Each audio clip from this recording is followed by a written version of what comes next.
നീലമന ഇല്ലത്തെ ഗോവിന്ദൻ നമ്പൂതിരിയുടെ മകൻ. മുത്തശ്ശൻ വലിയ കമ്മ്യൂണിസ്റ്റായിരുന്നു.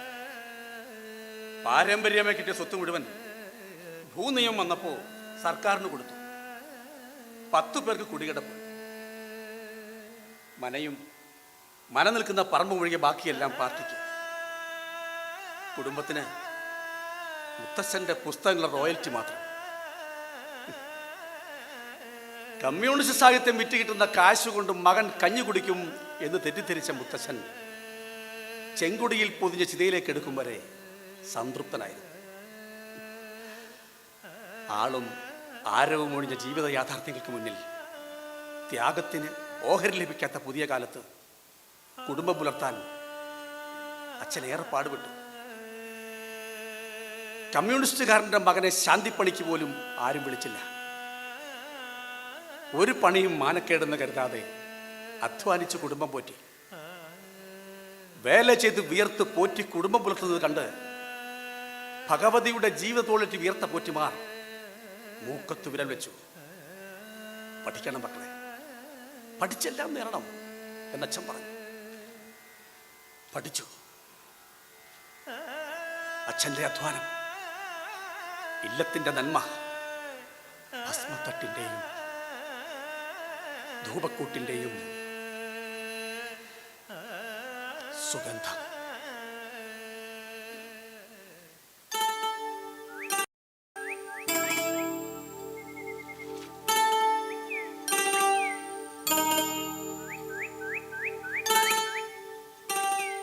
ഇല്ലപ്പറമ്പിലെ 1000 കിളികൾ വിരുന്നു വരുന്ന കാവ്, വള്ളിയൂഞ്ഞാലിൽ മുറപ്പെണ്ണ്, കൂമ്പാളം നിറമുള്ള പൂച്ചക്കണ്ണുള്ള തൊട്ടാൽ ചുവക്കുന്ന ശ്രീബാല.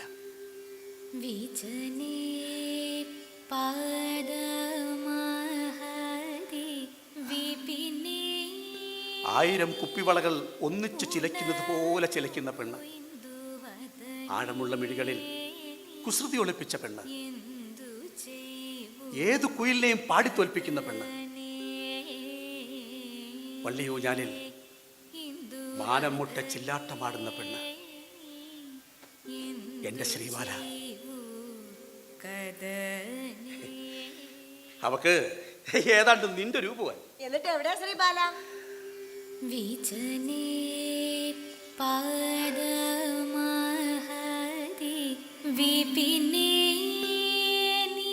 ഞാൻ ഹൗസ് സർജൻസി കഴിഞ്ഞ് മടങ്ങി വന്ന ഒരു ഓണക്കാലം.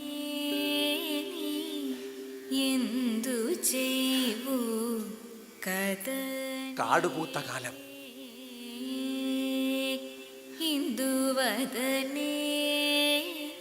എന്റെ വരവും കാത്തിരുന്ന പെണ്ണ്, എനിക്ക് വേണ്ടി നേർച്ചയും നോമ്പും നോറ്റ് കാത്തിരിക്കുന്ന പെണ്ണ്.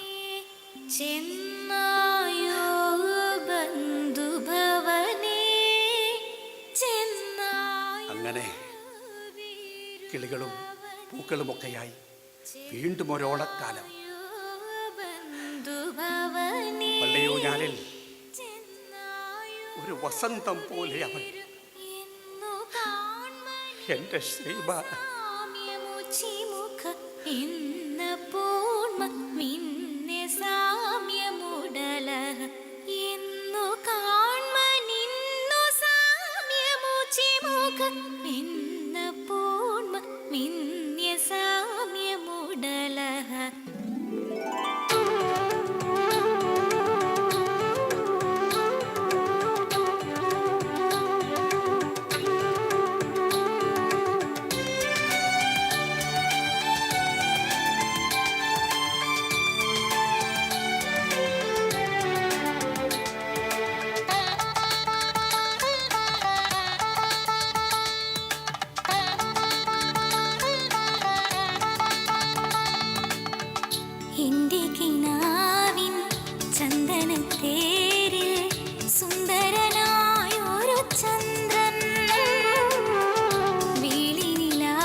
ഞാൻ ആദ്യമായിട്ടാണ് അതിന്റെ ഉമ്മ വയ്ക്കുന്നത് എന്ന് കരുതി അമ്മാവാ ഈ കരിയേട്ടൻ എന്നെ കാവലിട്ട് പീഡിപ്പിക്കണം.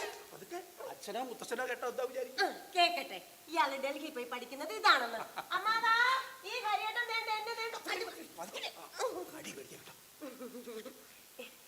ഇയാള് ഓണായിക്കൊണ്ട് എനിക്ക് എന്താ കൊണ്ടുവന്നേ? നിനക്ക് ഒരു പെട്ടി നിറയെ സാധനങ്ങളോട്ടാ ഞാൻ വന്നിരിക്കുന്നത്. എനിക്കൊന്നും വേണ്ട. പിന്നെ നിനക്ക് എന്താ? എനിക്ക് ഇയാളെന്നെ എനിക്ക് നാണോ പറയട്ടെ, ഇയാളെന്നെ കെട്ടിപ്പിടിച്ചേ. കെട്ടിപ്പിടിക്കണ്ട, ഒരു മുത്തം തന്നാ മതി. അതിപ്പോ തന്നില്ല. മൂട്ടിച്ച് തിന്നുന്ന പോലെയാണോടോ മനസ്സോടെ വിളമ്പി കൊടുക്കുന്നത് തിന്നുന്നത്? അങ്ങനെ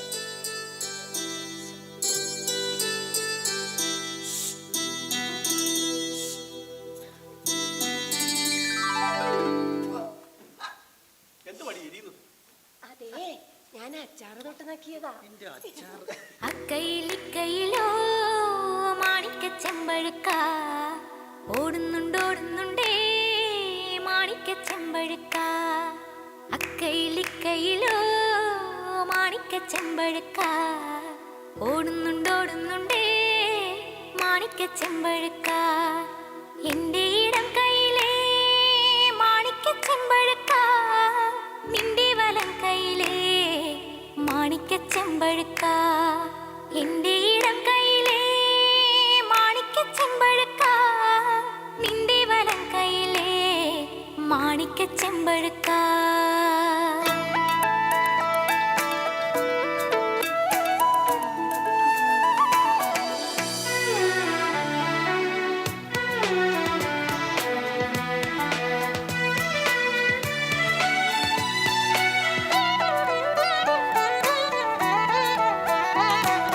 ചെന്താർമിഴിയഴകേ ഹരിചന്ദന വനലതികേ, എന്നോടൊരു വാക്കും ചൊല്ലാതെങ്ങു മറഞ്ഞു നീ.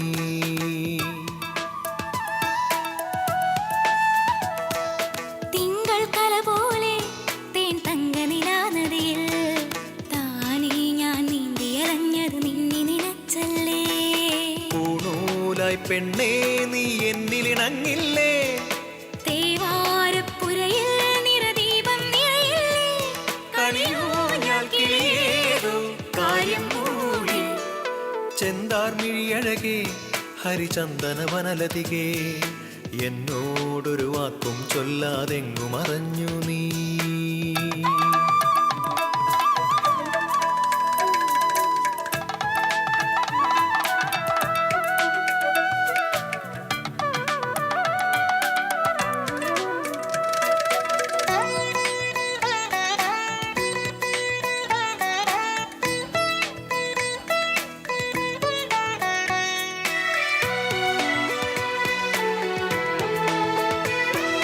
നടുമുറ്റത്തൊരു കോണിൽ നാരായണ മന്ത്രത്തിൻ ശ്രുതി മീട്ടിയ പൂങ്കാറ്റിനെ അറിയാമോ പെണ്ണേ? മഴ വീഴും മനയോരം മറയോലക്കുട ചൂടി മിഴിപാകിയ തിരുവാതിര ഞാനല്ലേ പൊന്നേ. അറയിലെ റാന്തൽ തിരിനീട്ടി, അറയിലെ റാന്തൽ തിരിനീട്ടി പരിണയ രാവിൽ പുലരോളം ഒരു നാൾ നമ്മൾ കാണും സ്വപ്നം വിരിയില്ലേ. ചെന്താർമിഴിയഴകേ ഹരിചന്ദന വനലതികേ, എന്നോടൊരു വാക്കും ചൊല്ലാതെങ്ങു മറഞ്ഞു നീ.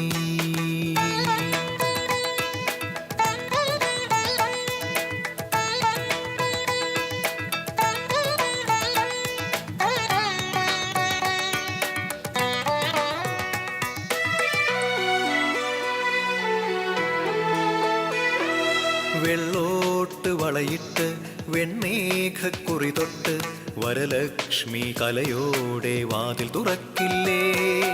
അനുരാഗപ്പടവിൽ ഞാൻ ചുവടേഴും വെക്കുമ്പോൾ ചെറുതാലിപ്പുടവക്കുറിയുടെ പുണ്യം പകരില്ലേ. മനയിലെ റാന്തൽ തിരിനീട്ടി, മനയിലെ റാന്തൽ തിരിനീട്ടി മധുവിതുരാവിൽ പുലരോളം വേലിക്കസവുനൊറിഞ്ഞു തരാമോ വേനൽ തിങ്കളേ. ചെന്താർമിഴിയഴകേ ഹരിചന്ദന വനലതികേ, എന്നോടൊരു വാക്കും ചൊല്ലാതെങ്ങു മറഞ്ഞു നീ. പൂണൂല പോലായി പെണ്ണേ നീ എന്നിലിണങ്ങില്ലേ? തേവാരപ്പുരയിൽ നിറദീപം നിറയില്ലേ? കണിയൂഞ്ഞാൽ കിളിയേതോ കാര്യം മൂളി. ചെന്താർമിഴിയഴകേ ഹരിചന്ദന വനലതികേ, എന്നോടൊരു വാക്കും ചൊല്ലാതെങ്ങു മറഞ്ഞു നീ. അക്കയിലിക്കയിലോ മാണിക്കച്ചെമ്പഴുക്ക, ഓടുന്നുണ്ടോടുന്നുണ്ടേ മാണിക്കച്ചെമ്പഴുക്ക.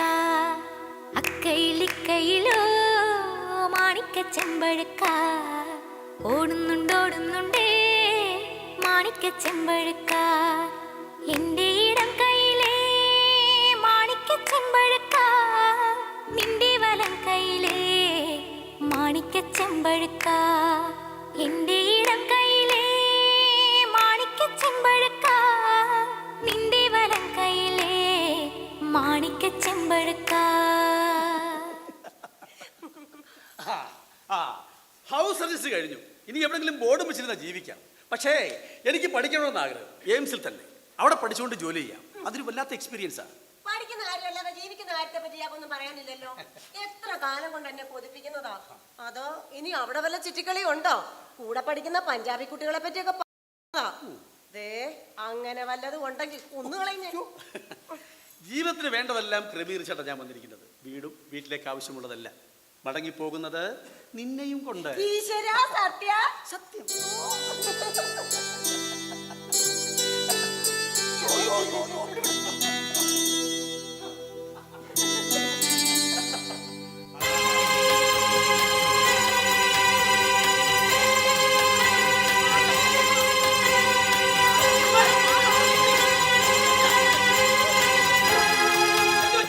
സന്തോഷം കൊണ്ടാ കരിയേട്ടാ. സന്തോഷം വരുമ്പോ എനിക്ക് ഇങ്ങനെ തല വരക്കും കരിയേട്ടാ. എന്താ ഇങ്ങനെ? നീ എന്നെ പേടിപ്പിച്ചല്ലോ വേണ്ടേ? ഡീ, ഞാനേ അച്ഛനോട് പറയാൻ പോവാ. എത്രയും പെട്ടെന്ന് ഒരു ദിവസം നിശ്ചയിക്കണം, കല്യാണം നടത്തണം. ഇത്രയും കൂടിയ പഠിപ്പുള്ള ഇയാൾക്ക് എന്നെ പോലെ ഒരു 12ാം ക്ലാസ്സുകാരിയെ മതിയോ? നിനക്ക് ബുദ്ധിയില്ലതായി പോതേ. എന്റെ കുറ്റമുണ്ടാ? ബുദ്ധി ഇല്ലാഞ്ഞിട്ട് അല്ല കരിയേട്ടാ. പിന്നെ എന്തുവാ കരിയേട്ടാ? പുസ്തകം തുറക്കുമ്പോ തെളിഞ്ഞു വരുന്നത് ഇയാളുടെ രൂപ. വട്ടായോ? അതേടോ, എനിക്ക് വട്ട. ക്ഷേത്രത്തിൽ ചെന്ന് നടക്കി നേരെ നിൽക്കുമ്പോ തേവരുടെ സ്ഥാനത്ത് ഇയാള്. കനവിലും നിലവിലും എല്ലാം ഈ ഒരു രൂപ. 1000 നോമ്പ് നോറ്റു ഞാൻ ഇയാൾക്ക് നന്മ വരാൻ. ദേ എല്ലാം ദൈവം കേട്ടു. നോമ്പ് നോറ്റു നേടിയ നന്മയല്ല നീ എടുത്തോടി, ഞാൻ നിന്റെ അല്ല. സന്ധ്യ കഴിഞ്ഞാൽ കാവിലൂടെയുള്ള യാത്ര സൂക്ഷിക്കണം. ഇടജന്തുക്കളുള്ളതാണേ. ആ ഓണനിലാവുള്ളത് കൊണ്ട് പേടിക്കാനില്ല. തമ്പുരാനും നടന്നു പോവാ. ഓ, സ്വർഗത്തിലെ കട്ടും പകനൊരു ശല്യങ്ങൾ വന്നു.